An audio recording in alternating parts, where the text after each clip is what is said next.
Bienvenido al libro de los Hechos del Espíritu Santo a través de los apóstoles. Capítulo del 1 al 12. En el capítulo 1 vemos la promesa del Espíritu Santo y también la ascensión de Jesús.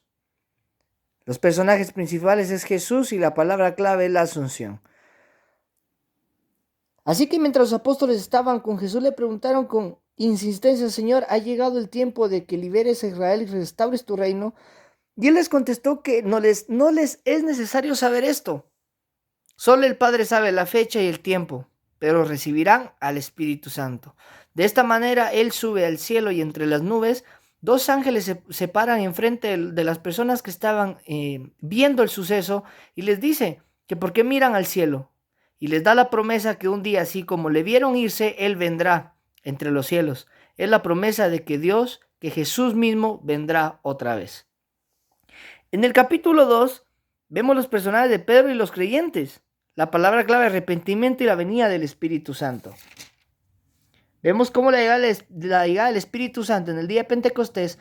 Todos los creyentes estaban reunidos en un mismo lugar. De repente se oyó un ruido desde el cielo, pareció al estruendo de un viento fuerte, parecido a una tormenta, que llenó la casa donde estaban sentados. Luego algo pareció unas llamas y lenguas de fuego aparecieron y se posaron sobre uno de ellos.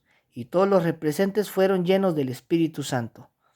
Esa es la venida precisamente del Espíritu Santo. En el capítulo número 3 vemos cómo Pedro sana a un cojo. Vemos cómo el poder de Dios es manifestado a través del Espíritu Santo y por medio de los apóstoles.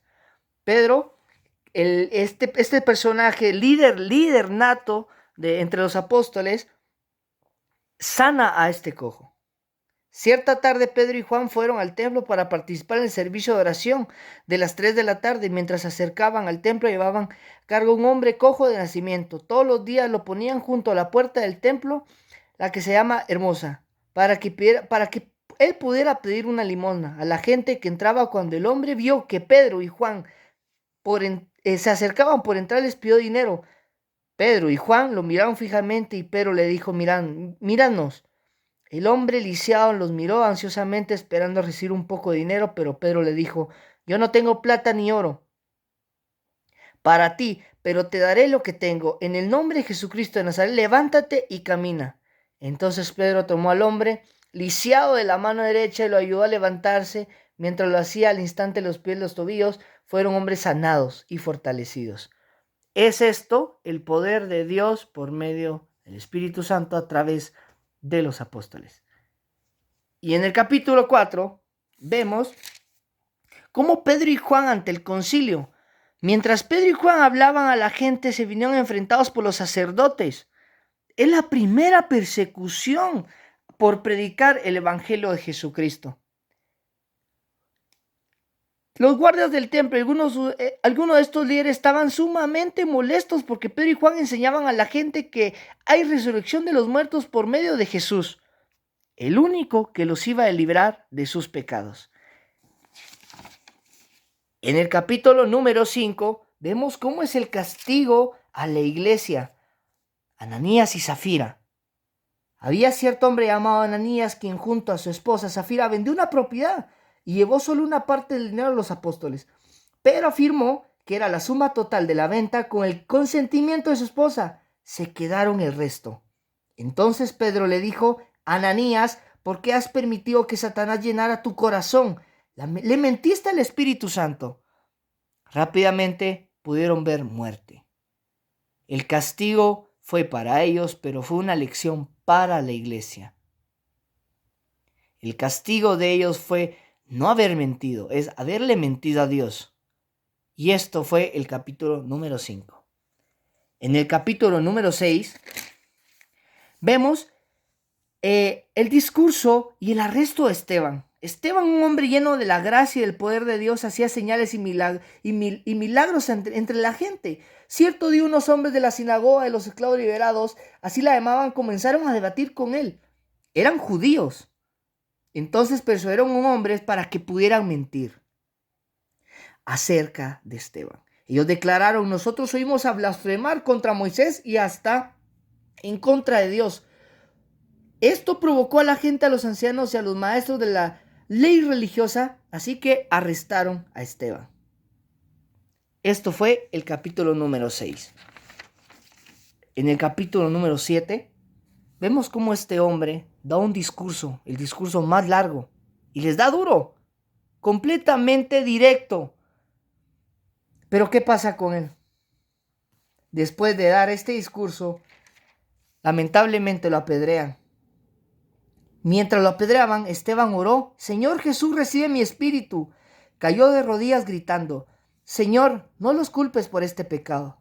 Dicho esto, Esteban murió. Saulo fue uno de los testigos y estuvo totalmente de acuerdo con el asesinato del primer mártir. En el capítulo número 8, vemos cómo Felipe predicaba en Samaria. Felipe iba predicando y le predica a un eunuco, que después de predicar le pudo creer y después lo bautizó. Es un gran ejemplo de liderazgo, un gran ejemplo de convicciones y un gran ejemplo de evangelización. En el capítulo número 9 vemos la conversión de uno de los grandes hombres que tuvo el evangelio. Mientras tanto, Saulo pronunciaba y amenazaba en cada palabra y estaba ansioso por matar a los seguidores de Jesucristo. Pero un día en el camino, escuchó una voz que le decía: Saulo, Saulo, ¿por qué me persigues? ¿Quién eres, Señor?, preguntó Saulo. Sabía quién era. Al decirle: Señor, yo soy Jesús a quien tú persigues, contestó la voz: ahora levántate entre la ciudad y se te dirá lo que debes hacer. Va con un personaje llamado Ananías, que le quita unas escamas de los ojos.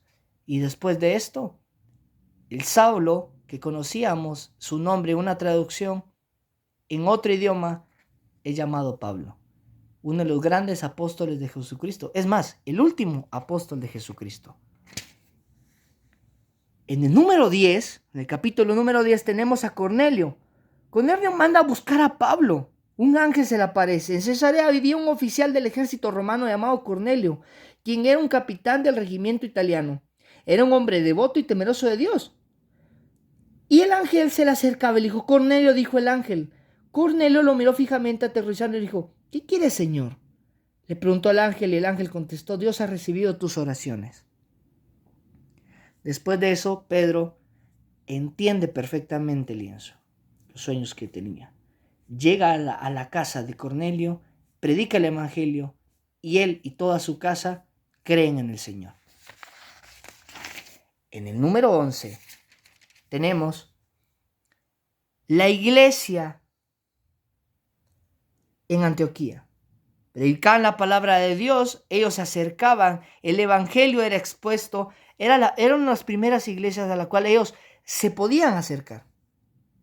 Cuando la iglesia en Jerusalén se enteró de lo que había pasado, enviaron a Bernabé y a Antioquía. Cuando él llegó y vio las pruebas de la bendición de Dios, se llenó de alegría y alentó a los creyentes a que permanecieran fieles al Señor. Bernabé era un hombre bueno, lleno del Espíritu Santo y firme en la fe, y mucha gente llegó al Señor.